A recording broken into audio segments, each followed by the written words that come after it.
du lịch Việt chính thức mở cửa. Những du khách quốc tế đầu tiên đã đặt chân xuống sân bay Đà Nẵng vào hôm qua với yêu cầu tuân thủ nghiêm ngặt biện pháp phòng dịch và hành trình tour khép kín.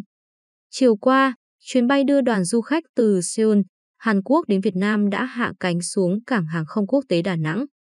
Đây là những khách du lịch quốc tế đầu tiên trở lại Việt Nam theo chương trình thí điểm có hộ chiếu vaccine kể từ khi dịch COVID-19 bùng phát vào tháng 3 năm ngoái.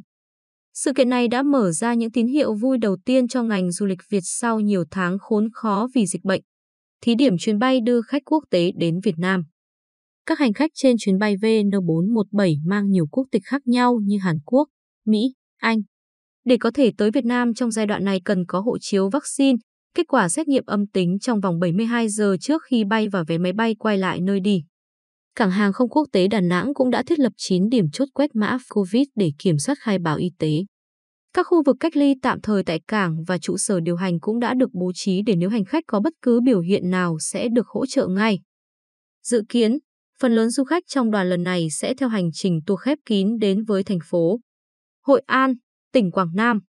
4 địa phương còn lại được Bộ Văn hóa, Thể thao và Du lịch cho phép thí điểm đón khách quốc tế trong giai đoạn 1 là Phú Quốc, Kiên Giang, Khánh Hòa, Đà Nẵng và Quảng Ninh. Hiện các địa phương này cũng đã kết hợp với các hãng hàng không và công ty lữ hành, có kế hoạch cụ thể để đón đoàn khách đầu tiên, dự kiến sẽ chỉ sau Quảng Nam vài ngày.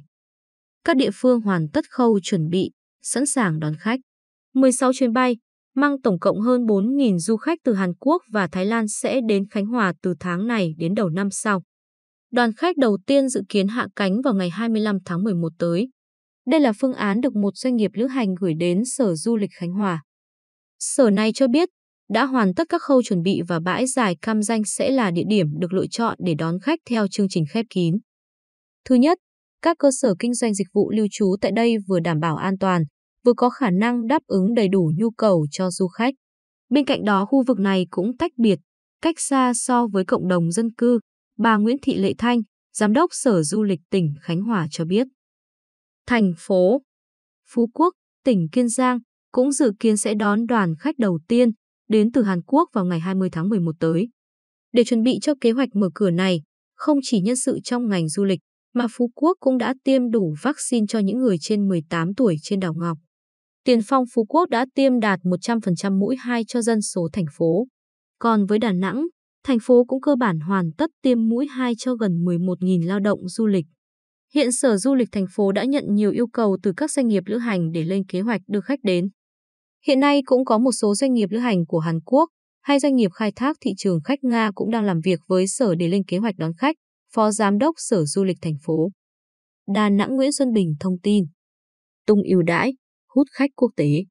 Chính phủ cho phép, địa phương sẵn sàng, doanh nghiệp phấn khởi, nhưng không phải cứ mở cửa là có khách, nhất là khi dịch bệnh COVID-19 vẫn diễn biến phức tạp tại nhiều quốc gia trên thế giới.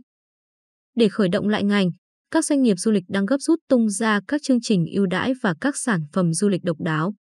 Sau khi chính phủ đồng ý cho thí điểm đón khách quốc tế trở lại tại 5 tỉnh thành trên cả nước, các đại lý du lịch, các cơ sở lưu trú tại các địa phương đã lên sẵn các sản phẩm mới, chú trọng trải nghiệm khép kín, chờ ngày đón những đoàn khách quốc tế đầu tiên.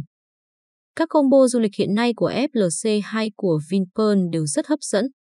Đón khách quốc tế trong bối cảnh mới sau Covid-19 đòi hỏi nhiều điều kiện phải thay đổi, vì có một thực tế, không phải cứ mở cửa là có khách. Nhất là trong bối cảnh các nước trong khu vực đều có những chính sách riêng để thu hút khách đến. Chúng ta mở cửa du lịch đón khách quốc tế chứ không phải giải cứu nhốt họ trong khu resort. Các tour du lịch phải làm sao để khách an toàn thoải mái, tận hưởng và khám phá được vẻ đẹp của nơi họ đến. Nên người làm du lịch khó hơn trước rất nhiều, Phó Chủ tịch Thường trực Hiệp hội Du lịch Việt Nam Vũ Thế Bình nhận định. Trong bối cảnh các quốc gia trong khu vực đã mở cửa du lịch đón khách quốc tế trước như Thái Lan, Singapore, các chuyên gia cho rằng các địa phương đủ điều kiện đón khách quốc tế cần nâng cao chất lượng dịch vụ trong hành trình tour khép kín, từ giải trí vui chơi đến ăn uống lưu trú, có như vậy mới khiến khách quốc tế chọn Việt Nam là điểm đến an toàn sau đại dịch. Mới đây thì hãng hàng không Việt Nam Airlines đã chính thức đón nhận chứng chỉ cấp phép khai thác thường lệ các chuyến bay thẳng thương mại không điểm dừng giữa Việt Nam và Mỹ. Và ngày 28 tháng 11 tới đây, chuyến bay đầu tiên sẽ cất cánh. Đây sẽ là điều kiện góp phần cho các du khách của Mỹ đến Việt Nam được dễ dàng hơn, giúp ngành du lịch hồi phục dần sau đại dịch.